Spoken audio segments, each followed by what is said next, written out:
नमस्ते, मैं doctor Jayesh Nikum, obstetrician gynaecologist, laparoscopic surgeon. इस वीडियो में हम बात करेंगे प्रेगनेंसी और योगा के बारे में।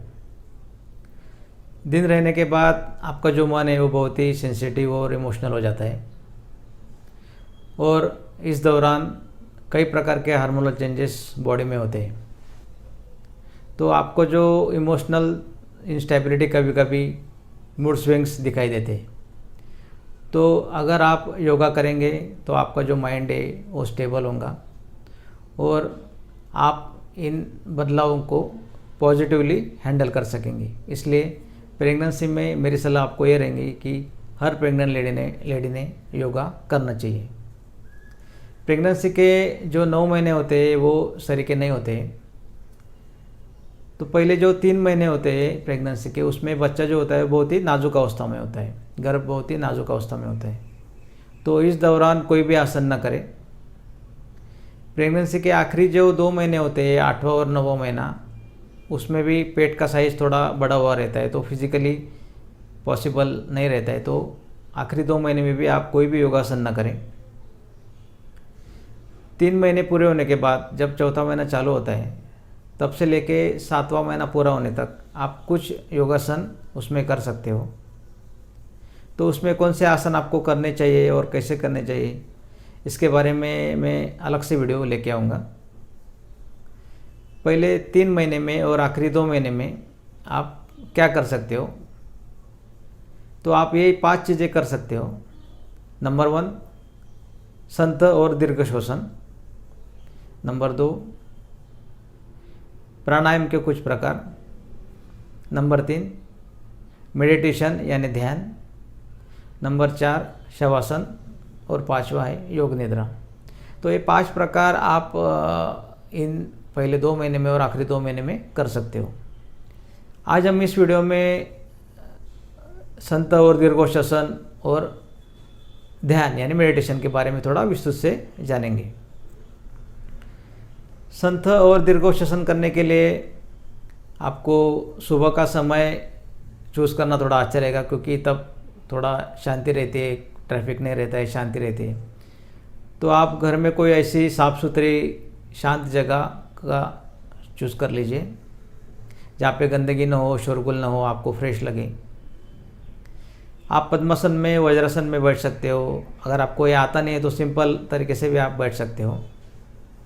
आपको आपकी पीठ सीधी रखनी है और आँख बंद करके हाथों की प्रणव मुद्रा करके आप एक संत यानी स्लो और दीर्घ यानी लंबा सांस आप लेना है आपको।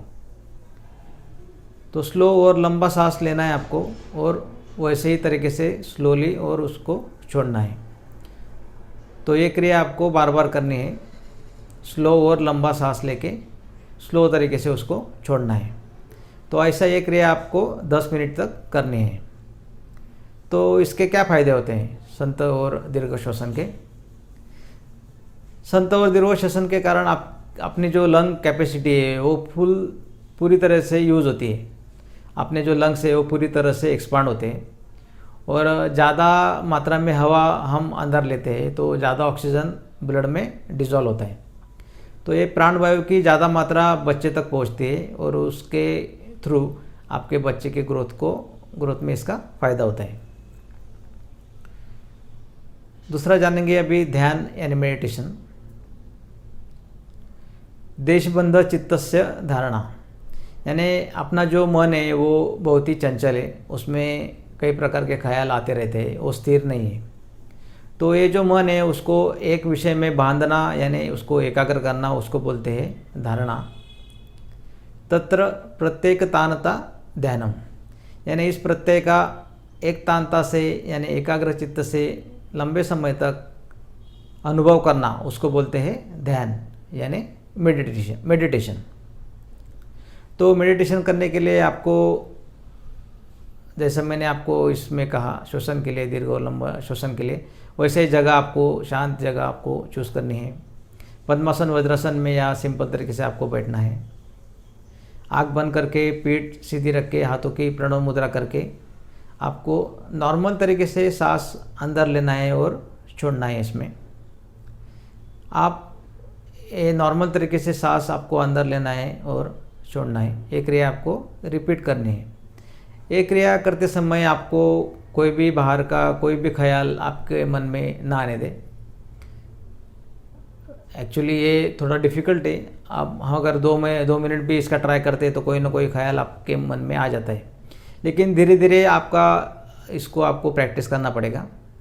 तो शुरुआत में आपको ये 10 मिनट आप कर सकते हो, फिर धीरे धीरे इसका समय बढ़ा के आप 1 घंटे तक ये आप ध्यान कर सकते हो।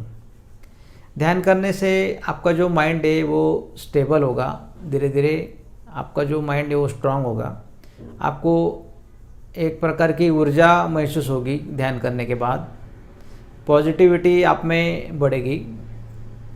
तो इस कई प्रकार के फ़ायदे हैं ध्यान करने के।